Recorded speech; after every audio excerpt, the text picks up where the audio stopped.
Hi everyone, so in this video I'm doing another digital speed paint, and for this one I started it a little bit different than usual. So I sketched out the whole thing in my sketchbook, and I sketched it out in red, and then I went over it in like a normal mechanical pencil, and then I scanned it at a really high resolution so that I could have as much quality as possible preserved. And then I just brought it onto, I think it's an A3 size canvas, and I had to enlarge it just so it would fit the canvas. And then I started to paint over it. So I basically used the layer mode called overlay, which is really good for coloring black and white drawings. So I just started playing around with some colors in a color palette. I already had kind of an idea of the kind of colors I wanted to use, but I just started playing around with it, and I came up with like orange, reddish, greenish kind of palette. And after I had all the colors laid out on the overlay layer mode, that I merged them together, and then I just started painting over them to smooth everything out and to add shading and to start coloring it. Because once it was all colored with the overlay, it was still really messy, and I still consider that to be a colored sketch almost. So then afterwards I just started to paint over it and add shading and everything like that. And the one thing that I found kind of tricky, or like kind of something to work around, I guess, so since this was a scan, the paper had some texture to it already, like the canvas, and I kind of wanted to preserve that texture, but I couldn't really do that if I was going to be painting over it. So I used a brush with a texture on it, but in the end you can't really tell that I used that. And I was going to find a texture online to overlay onto the picture to add the texture back to it, but I decided I liked it the way it looked. I liked it smooth. Maybe I will play around with textures, but for now I like the way it looks in kind of like a smooth sort of way. But if you zoom in, you can kind of see the texture of the brush, but I pretty much covered up all the texture on the paper. Since the paper is so textured, when I would use the eyedropper tool to find colors, sometimes one spot could have multiple different colors because of the texture, so it's like unevenly colored, so you have to make sure that whatever you're eyedropping is a color you want it to be, because it might look orange, but within the orange, if you zoom in, it's like grays and maybe some blue, who knows, within all the little pixels that make up the texture of the paper. So you just have to make sure that you're getting the color that you want when you're painting with it. Because the way that I paint is I use the colors that are already on the canvas, and I just eyedrop those colors, and I paint with them throughout the whole piece. And that just kind of brings everything together, and it creates a more harmonious kind of color palette. And the lighting was really fun to do on this one, because clearly the light source is coming from that mysterious red circle, which I will tell you more about later. But the lighting's coming from there, and it's kind of like a red, well, it is red lighting, but since her hair is orange, it just makes her orange hair look a little bit more red than orange, and it kind of like brings out the color a bit more to her hair. And it almost looks like fire, which I thought was pretty cool, just because of how flowy I made the hair.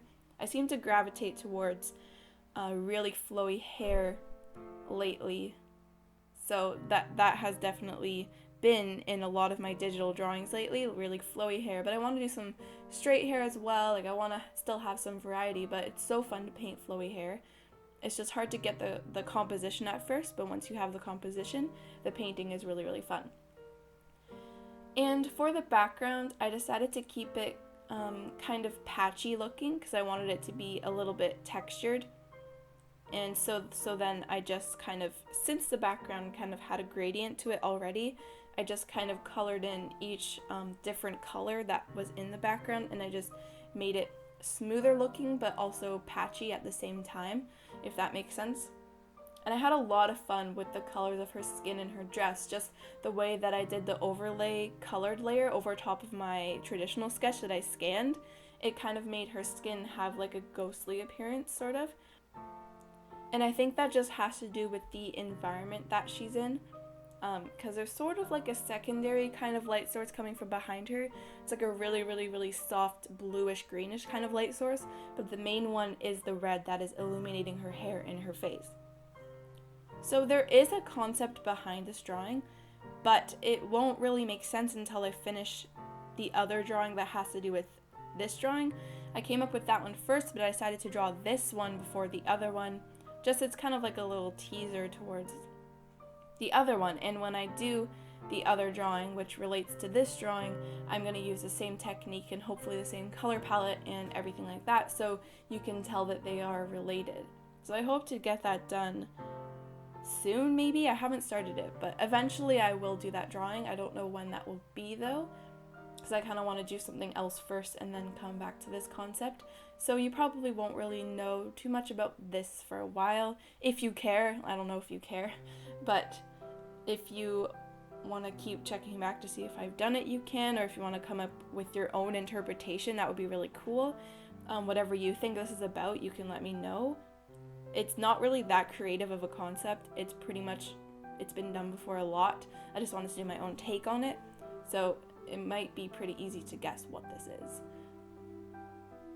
So I hope you'll enjoy seeing the rest of the process for this video. I'm just going to play some music for the rest of it now, so thanks for watching, and I'll see you next time.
So I just wanted to say a few more things about this drawing and just some other stuff. So I do like the way this turned out. There definitely are some things I would change. It's not perfect, but I think I got the concept across in my mind pretty well. It kind of turned out the way I wanted it to. And if you want prints or other merchandise of this artwork, the link to my online store is in the description. So you can get prints, you can get notebooks, you can get pencil cases with this printed on it. So if you want to, the link is in the description. So thanks for watching, and I'll see you in my next video.